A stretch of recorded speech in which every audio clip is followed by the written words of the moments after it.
This is the elect lady, and I'd like to welcome you to my YouTube channel entitled Present Day Truth for Black America. The video is entitled Facts About Why Black People Disappear from History. It's a continuation of my previous video entitled The Disappearance of Black People from World History. It's important to understand that the erasure of Black history was a deliberate act by Europe. It was a land of kingdoms and royalty while Europeans were still in the caves of the Caucasus Mountains. Long before there was ever a king in Europe, there were kings over kingdoms on the continent. Before we move forward, it's important to understand everything we ever learned was a lie. That includes the history of Black people around the world. The only way to overcome this massive deception is to submit to unlearning and relearning everything we believed was truth up until this point. With that being said, let's start the video. The exclusion or minimization of Black people in mainstream historical narratives developed over centuries through a combination of political power, colonialism, slavery, racism, and control over education and publishing. Historians often describe this as historical erasure or selective memory. Here are the main reasons why. History was usually written by powerful empires. For most of recorded history, literacy, publishing, and formal scholarship were controlled by political and religious elites. European imperial powers eventually dominated global publishing, universities, archives, and educational systems.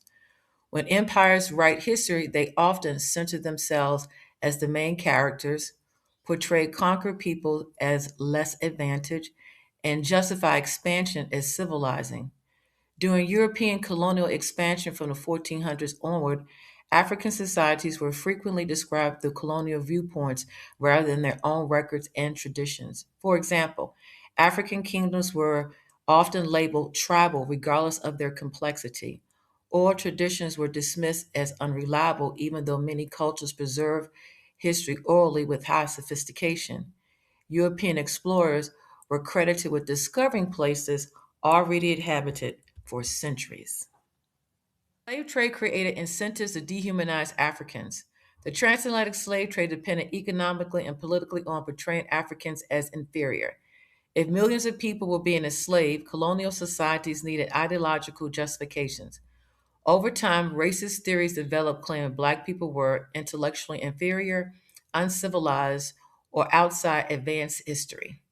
This had direct effects on education and historical writings. African achievements were ignored or questioned, Black historical figures were omitted from textbooks, and Africa was often depicted as having no history before European contact. Colonialism reorganized educational systems. European colonial governments often controlled schools in Africa, the Caribbean, and parts of Asia. Colonial education usually emphasized European history, European culture, European language, European literature, European political systems, while minimizing local cultures and histories. In many colonies, students learned more about European kings than African civilizations. Indigenous languages were discouraged, and local historical knowledge was treated as primitive. This shaped generations of people to see Europe as their center of civilization. Racist pseudoscience influenced academia. In the 18th and 19th centuries, some scholars used fake scientific racial hierarchies to rank human groups.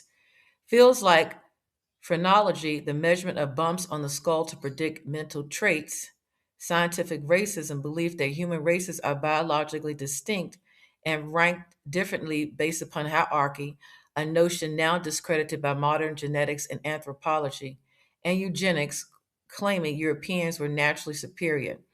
These ideas affected museums, universities, anthropology, and textbook writing. African civilizations were often denied credit for engineering or architecture, interpreted through European lens, or attributed to outside influences. For example, some early scholars doubted Black Africans could have built advanced societies like Great Zimbabwe. Ancient Egypt's African connections were often minimized in older European scholarship.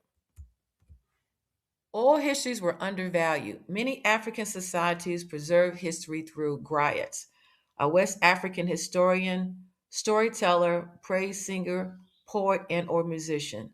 Epic poetry, a long narrative poem that recounts the heroic deeds of extraordinary characters often involving mythic or historical significance. Genealogy, an account of the descendant of a person, family, or group from an ancestor or from older forms.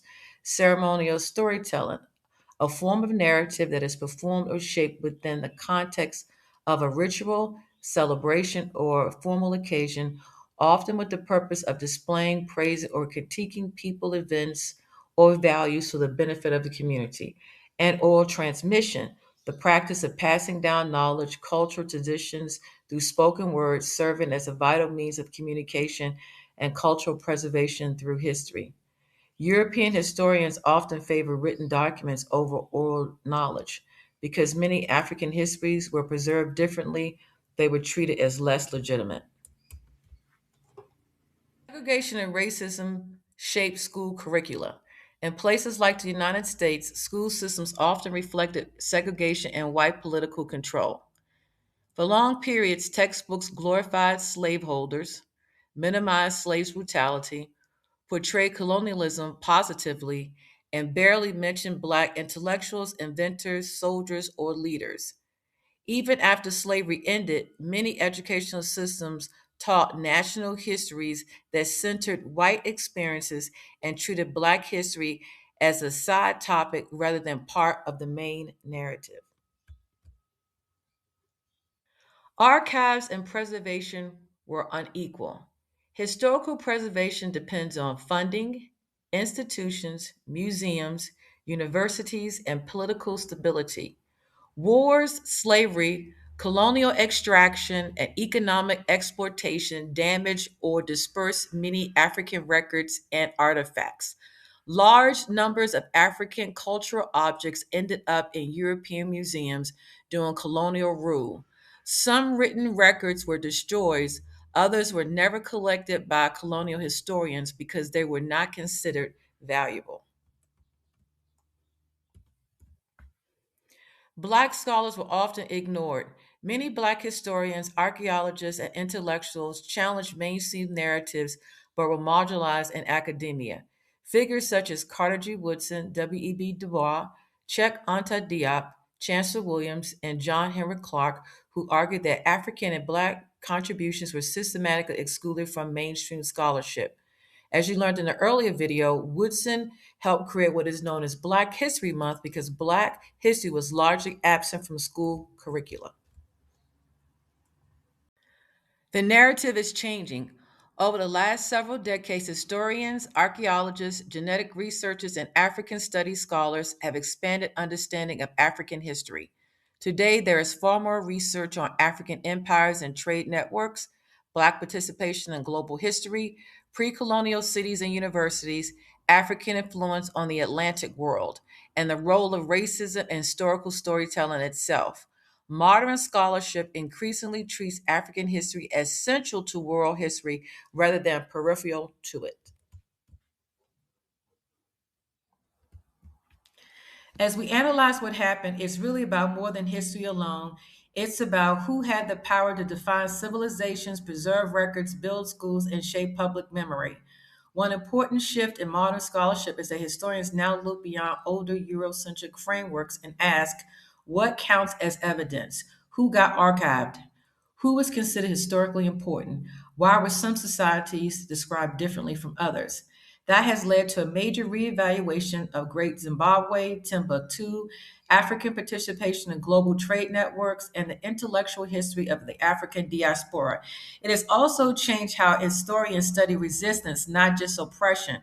For example, enslaved Africans preserving language, religion, and music traditions, the Haitian Revolution, Black military service in major wars, and Black political movements worldwide.